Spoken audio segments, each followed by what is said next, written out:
Hello, everyone, and welcome to episode 57 of the Social Liability Podcast, the podcast where we discuss those individuals that cross our lives, that violate the social contracts that we all agree to live by. I'm your host, the Raspberries, with my ever-present co-host, the Buck Grundle, bringing you new and interesting stories from all around the world. I actually got through it without blundering at that time. I'm kind of happy for me. So, Buck, other than, constant delays today, how's your week been, buddy? Delayed. No, my week's been good. No real complaints. Got my internet solutions, worked out. Not going too much into it, because I don't want to disclose too much about caregiver Katie's, day job. Other than that, that little snafu is regulated, and well, we're hoping that we're hoping it actually improves the podcast as well. So let's just hope. Yes, there's lots of that going on. Well, I'm not going to spend too much time delving into the personal life of the Buck Grundle, because we've got some stories this week, and some of them are some callbacks to previous episodes, including the first one. The first one is being reported by a news site that I'm not sure how to pronounce, because Buck says I pronounce it wrong. I called it Osceola last time, and he's saying it's Ocala. So we're going to go with Ocala. Ocala fire chief, whose ex-wife went on naked rampage at Outback, fired for creating an uncomfortable work environment. Do you remember this from the other week, Buck? I do. I think she got tased a couple times, and there was pictures. Mm-hmm. Well, yeah. This Ocala fire chief, who filed a restraining order against his ex-wife before she went on a naked rampage at a local Outback earlier this month, has been fired from his position. Shane Alexander was relieved of his duties by the city of Ocala on Friday. An official with the city of Ocala confirmed the firing to OcalaNews.com on Sunday and provided a letter explaining the city's decision on Monday. According to a termination of employment letter issued by the assistant city manager, Ken Whitehead, Alexander was fired for his alleged, quote, unprofessional conduct on several occasions, unquote, and general erosion of the trust in the organization by creating a counterproductive and uncomfortable work environment for city staff. Last month, Alexander filed a domestic violence injunction against his ex-wife, Tina Kindred. Court documents show that a final judgment for injunction was made on May 27th. Days later, Kindred was arrested after destroying thousands of dollars in merchandise at an Outback in Ocala located at East Springs Boulevard. She was charged with aggravated battery on a law enforcement officer and felony criminal mischief. Video of Kindred's arrest made international headlines, including the Social Liability Podcast, with multiple news agencies making reference to the city of Ocala, including the New York Post, the New York Daily News, the U.S. Sun, and the UK Daily Mail. In a letter, Whitehead also accused Alexander of undermining Ocala, quote, city council and the city manager, end quote, by having actively campaigned to replace council members so that he could be appointed the city manager. According to the letter, several employees, department heads, and managers attested to Alexander's actions. In addition, the city cites an excessive amount of idle time and poorly managed internal grand procedures as concerns. Alexander threw his hat in for the vacant city manager position after John Zobler tendered his resignation in December of 2019. After the interviews for a new city manager began, multiple Ocala City Council members lent their support to Alexander. Ultimately, public support and a delayed vote eventually saw Sandra Williams appointed in June of 2020. Just a few months later, the city mourned the loss of the police chief after the late Ocala police chief Greg Graham was killed in a plane accident. Mike Balkin was hired as his replacement. The city of Ocala is now looking to fill a third major position in this past year. Okay, so the city manager fires the guy because he also interviewed for the job of city manager, and his wife is a psychopath. I don't think this is going to turn out well for the city of Ocala. Nor do I. Yeah. Nor do I. I hope that somebody has a really good, job posting. I mean, it just screams of retaliation, does it not? It does. And whoever steps into that job is going to have a real set of big shoes to fill. I mean, he may have been an awful fire chief. Who knows?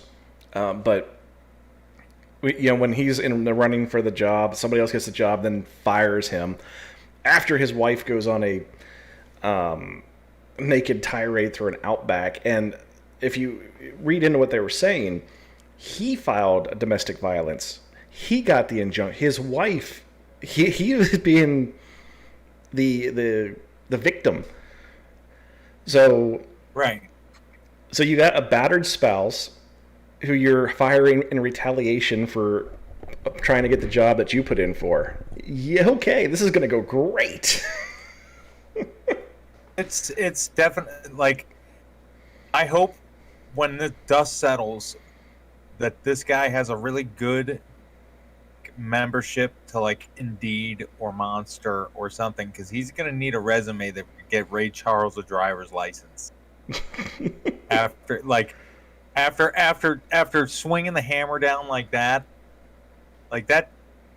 is not even a social liability. He's just a dick. It's actually a woman, Sandra Wilson.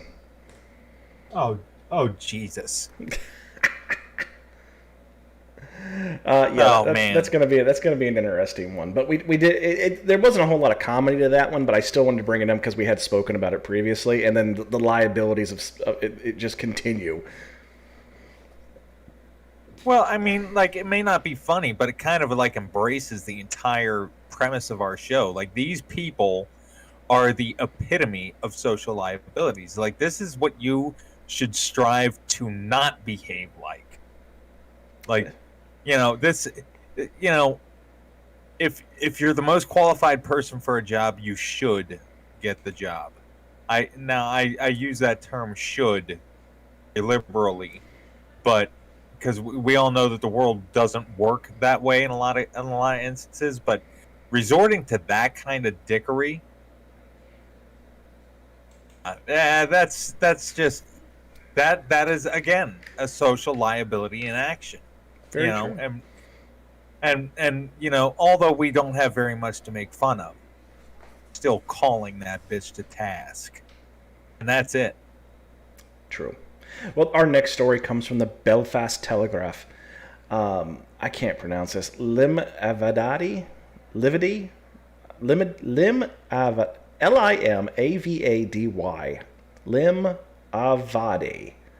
Limavady. Let's go with that. Limavady? Sure. Limavady man found with cocaine between buttocks told police someone must have put it there. How many times have you heard someone say, "These aren't my pants," or "I don't know how they got in my pocket"?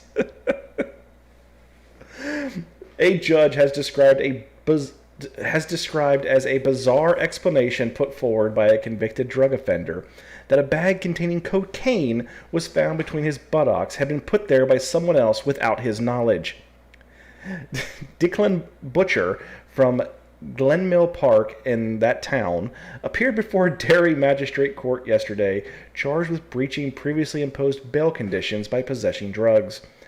A police constable told District Judge Barry McElholm that the defendant ran from police responding to reports of a disturbance outside a bar in the town. Officers chased him and found Butcher hiding in a toilet inside the bar. And apparently, when they searched him, they found cocaine between his buttocks. Somebody must have put it there without my knowledge, though. I mean, how many times have you heard someone say the evidence was planted, because I don't know, these aren't my pants. There's always that excuse. It's like, dude, you no one buys it. Even if there was the magical cocaine fairy going around stuffing bags of cocaine up your ass, no one would believe it. Oh, and how well used is your prison pocket to where you don't know if somebody's sticking a bag of frickin' cocaine up your ass? The old prison purse has been getting some use, apparently. That's what I'm... Like, come on. Like, I can think of, 13 better excuses. Not really. Don't call me to task on it. Comedically, But, I mean, of all the fucked up, bizarre shit that you would just literally pull out of your ass, why would that be the excuse why would you hang your hat on that nail? Dude, my favorite thing, but not to think about it, but to actually, put right under an inmate's nose, was when you'd catch them with tobacco, like a chewing tobacco, in their lip, or you'd find their spit cup, or whatever, and you're like, dude, I know how that got in here. That chewing tobacco came in up yours, or most likely someone else's ass, and now you're just sitting there sucking on it. Yeah, I mean, I'm committed to my addiction. I am a smoker. You see me vaping and everything like that. No. I have the highest level of nicotine allowed by the FDA in this little machine right here. I am not a converted smoker. I am just I'm more economical about getting my fix. And I'll tell you, I would not go that far. I would not. I used to smoke with gloves on because I was a closet smoker for 2 years with my ex-wife, hiding behind cars. You know how hard it was to be a fucking Houdini on forearm crutches, but I did it. You used to hide them in my locker. I did. In my locker and in my car, I would find packs of cigarettes. Yes, you would. And you know what? I wouldn't even sink that low. I would not dip ass tobacco. Just wouldn't. Smoking it, you put anything to fire, it kind of cleans it. I mean, but because the fire is at the end. Everything in the middle where you're sucking that through, that's not burning. Oh man! Again, Raz ruins reality, man. We need to make that a new sector on the show. And today on Raz ruins reality, books, hopes, and dreams are crushed. Raz just merely points out the reality. Yeah, but your reality is vastly different from the reality that I exist in. They run parallel to each other and often crisscross. But I'll tell you, we do not play on the same court, my friend. We just don't. We never have. That's what makes us such good friends. Friendship is the result of ionic bonding in a social sense. Because opposites do attract. So you're happy and flamboyant and personable. So that makes me not. Hey man, you're salty, I'm sweet. Oh my God. All right, our next story is coming out of Tampa, Florida. A Florida woman arrested after hitting boyfriend with a plate full of chicken. A 43-year-old Florida woman is facing domestic battery charges after hitting her boyfriend with a plate of chicken. According to the sheriff's affidavit on June 9th, Jennifer Booth and her boyfriend William Booth... Wait, what? According to... Whoa, wait a minute. This is a boyfriend. This isn't husband. And her name's Jennifer Booth and his name's William Booth. Woo. I'm not going to read into that anymore.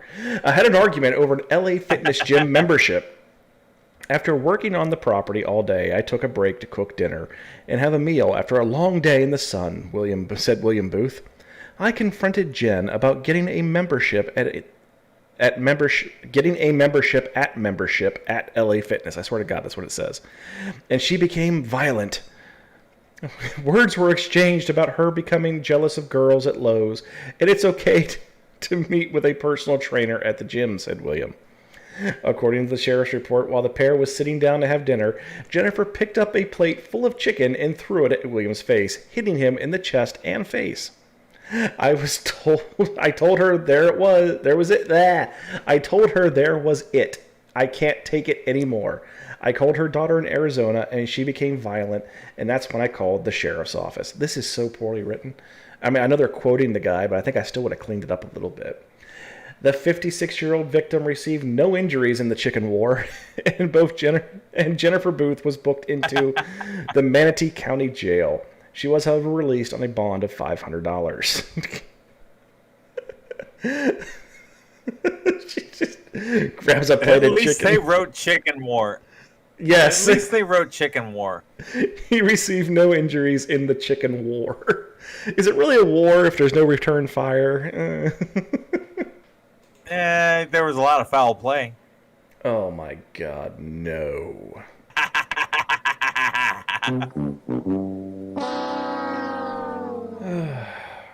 Okay, this next story, also from the Free Press. Florida man attacks victim with jar of salsa at 7-Eleven and steals a Choco Taco. I love Florida, Buck. You know why I love Florida so much? Because they have a fucking theme song. They do! Florida man, does whatever the fuck he can. Makes headlines every time. Florida's paradigm. Look out! Here comes Florida man. Indeed, here comes Florida man. Things are getting stranger every day, it seems, and Florida man is stepping up his game. This time with a jar of salsa and a Choco Taco at 7-Eleven in St. Petersburg, Florida. According to St. Petersburg police, 31-year-old Latrell Antoine Salsa, I'm not making this up, a convicted felon attacked a customer for no apparent reason inside of a 7-Eleven location. Police say he entered the 7-Eleven and began to walk around the store, eventually opening a freezer door, snagging a Choco Taco ice cream bar, and beginning to eat it. Investigators say that when he grabbed a 5.5-ounce jar of Tostitos salsa from the shelf and threw the jar at another customer at the store unprovoked. The force of the throw caused the jar to break on the victim's back. Holy shit! Leaving visible swelling, redness, and a minor laceration. He then walked out of the store without paying for the Choco Taco or the salsa, and was charged with battery and petty theft with 2 or more priors. He was booked into the county jail and held on a $4,500 bond. You know, I have dropped a jar like that on a tile Florida hasn't broken. He threw this thing hard enough that a Tostitos jar shattered? Oh, my Lord. But I do love how the attention to the detail, the author has to point out that it is a 5.5-ounce jar of Tostitos salsa. I mean, that makes a difference because the smaller jars are even harder to break. Well, there's a picture of the affidavit of probable cause for arrest, and it even says 5.5-ounce glass jar of Tostitos salsa valued at $4.49.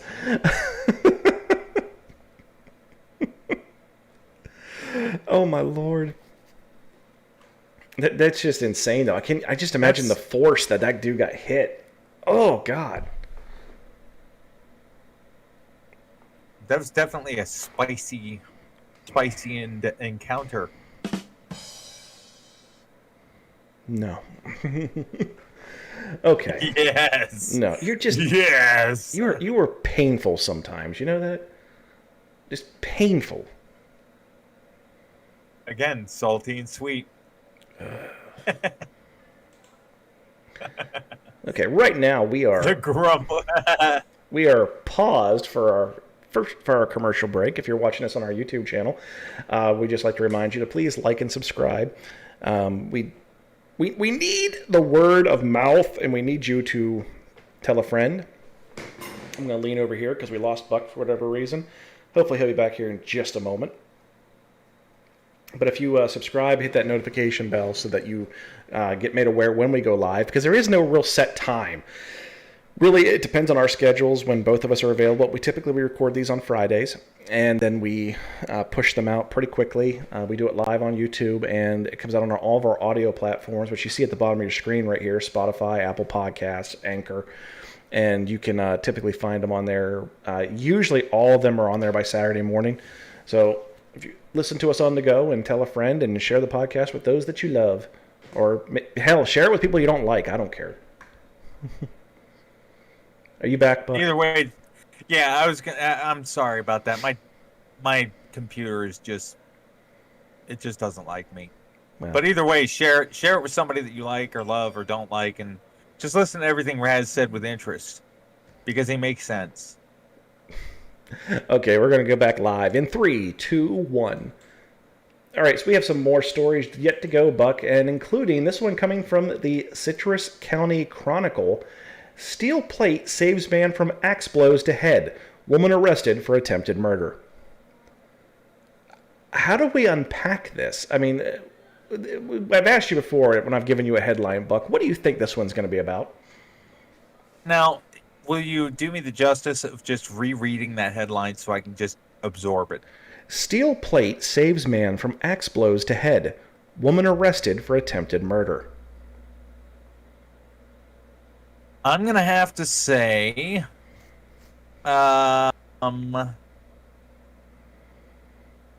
crazy lady thinks that dude's going to come up and steal her cat, and starts hitting the dude in the head with the axe, but the steel plate that he got from some sort of traumatic incident, work construction, I'd say. Saved his life. Well, you know, I know it's an awfully detailed chronicle, but I figure if I'm going to be putting it on, if I'm playing roulette, I'll just put it on red and spin the fucking wheel. Well, a steel plate in the back of a man's skull may have saved him from a Hernando woman allegedly struck his head with an axe. Citrus County Sheriff's Office authorities arrested 30-year-old Cassandra Brooke Hallmark on Saturday, June 26th, on a charge of attempted premeditated murder with a deadly weapon.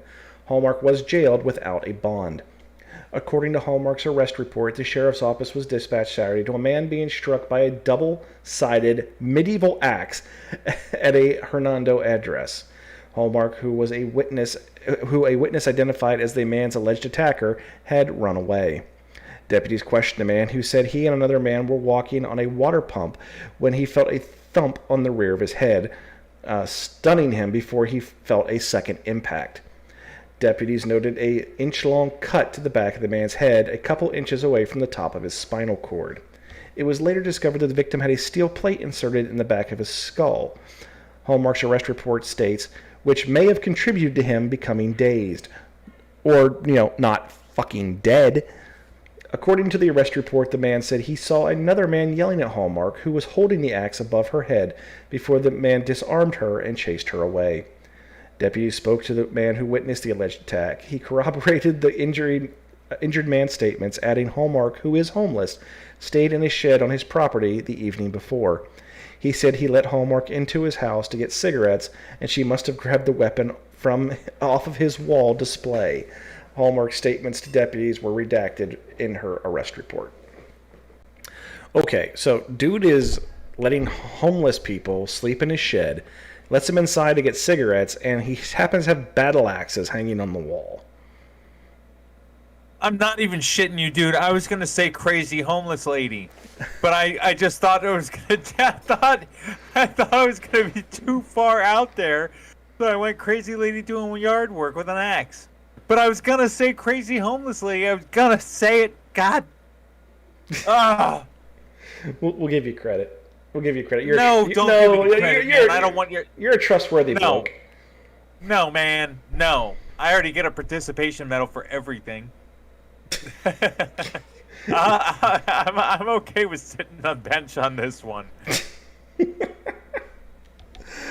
But, like I was saying, what may have contributed to him being dazed. I'm like, yeah, and an axe not going through his fucking brain.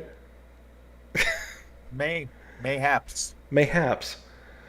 Okay, we're going to stay with the great state of Florida, as a Florida man accused at shooting at cops thought he was being controlled in a video game.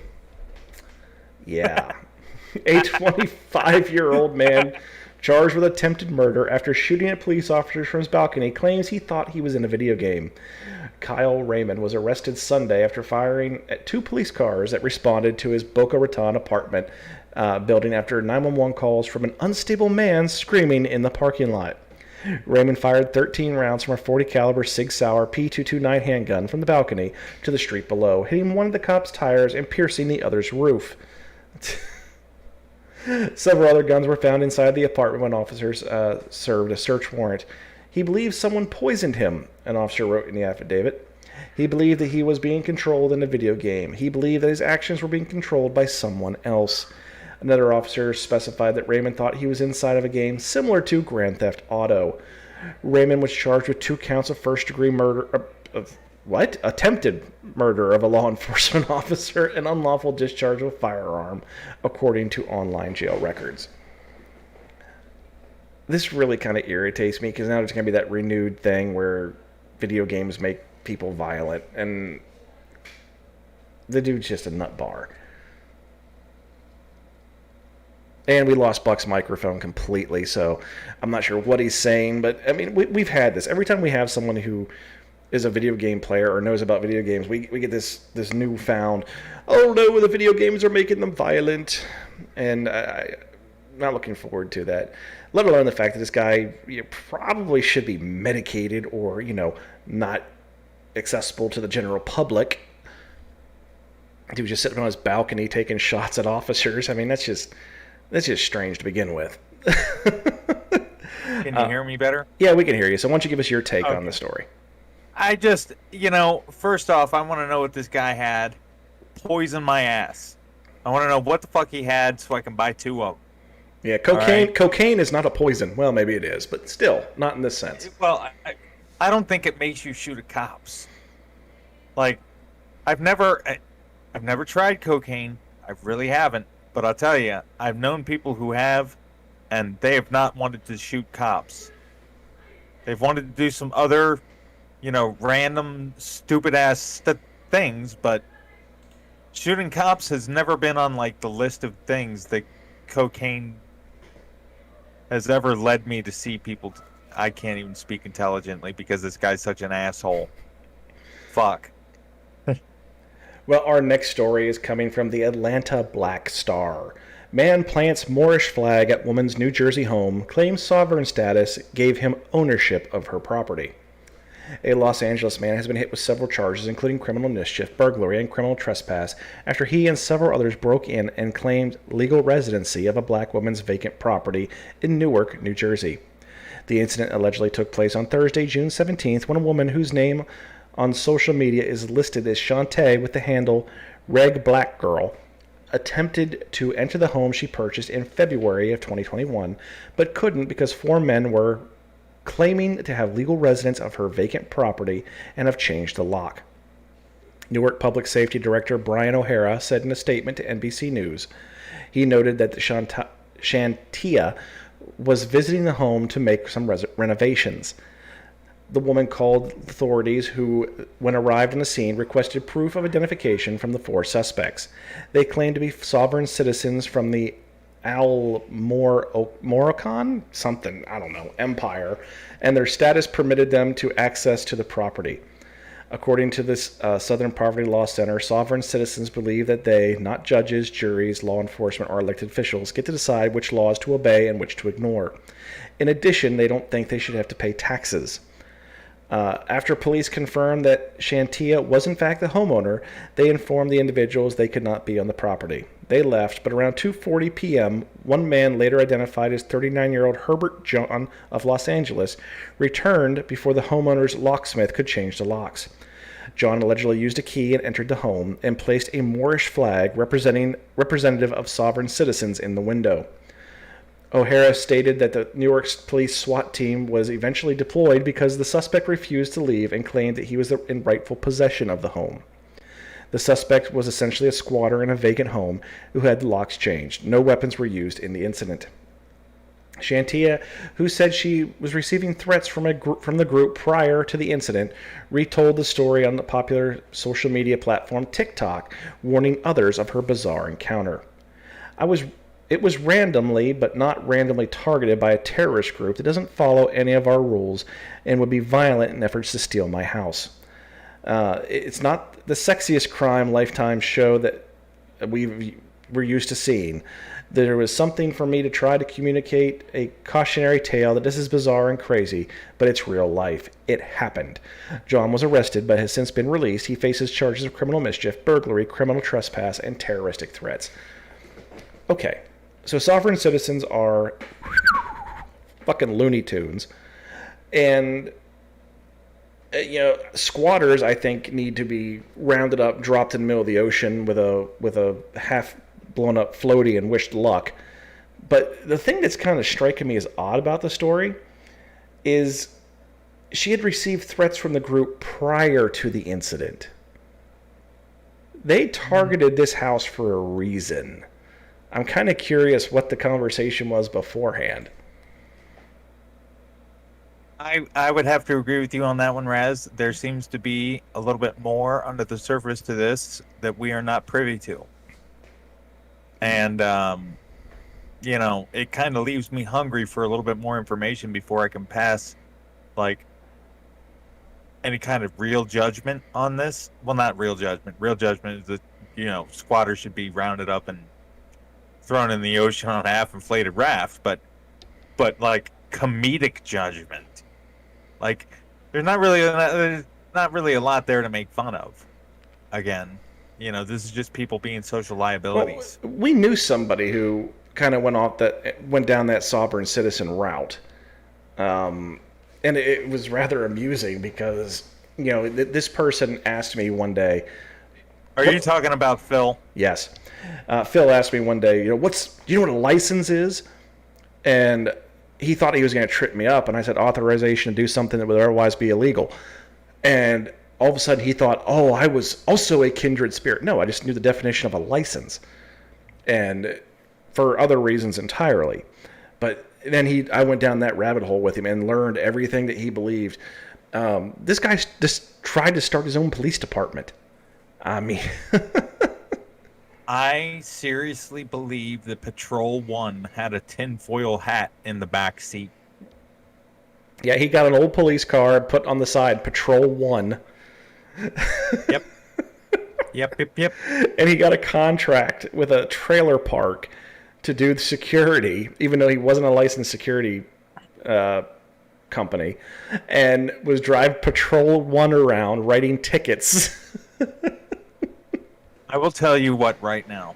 I am a 38-year-old man, confined to a wheelchair, and I can't pick my nose without cutting myself. And I would still put every last dollar I had on me versus Potter, with me being the winner. I really would. And this man actually bamboozled someone to do security for an entire trailer park. It amazes me. In fairness, it was a big trailer park. Legit, he got paid to do this. Somebody actually drank his Kool-Aid and agreed to pay him. Yeah, the trailer park was going to secede from the Union and become its own country. And he had people buying into this. He even had them sign a petition. This is the same guy who, hey, we're having a party tonight and there's going to be free beer. Do you want to come? I'm not a drinker, Phil. Well, still, man, the more people that come, the more beer we get. I'm like, what? I shit you not. There was some dude that would come to these parties and they would all take turns peeing on him and he would buy them beer. And I got invited to this shit. I'll tell you what.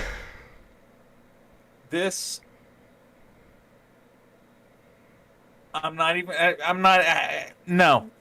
going to tell you what. Just move like that guy, man.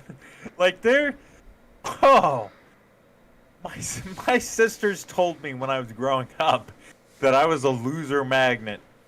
And this guy just wanted to be my friend. And I couldn't help but reflect on their very accurate synopsis of me. Because, like, oh my gosh.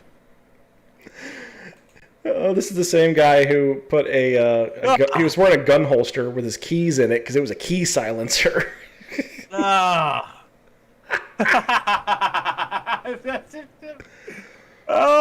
man. Fucking Phil, man. Oh. All right, we're going to move. Roll up on guy. No, man. He'd roll up on a guy fucking 5 times his size. Like a chihuahua barking at a mastiff. And he would think, like, he would really believe that there was, like... I think we're losing Buck. Oh, I'm sorry, man. I'm sorry. You're laughing so hard your mic is starting to filter you out. Well, how could you not laugh at, like... I wish that we could plug in a cord to my brain to just play back some of the Phil memories I got. In case people haven't picked up on this yet, Phil also had a job at the prison that we worked at. And I got a phone call one night that we were doing a shakedown. So I was there in the middle of the night. We had all the inmates lined up in their underwear in the hallways as the dog walked up and down the hall. And that dog basically started molesting Phil's leg. It was it wanted that, what was ever in his pocket, and it wanted it bad. Oh. Did I lose my mic when I hit it? No, you're good. Okay, thank God. All right, our final story. This is a doozy. This just the title alone.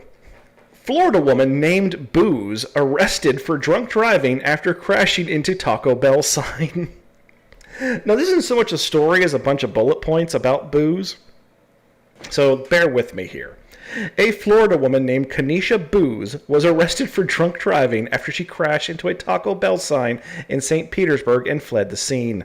The 34-year-old was busted just moments after the incident.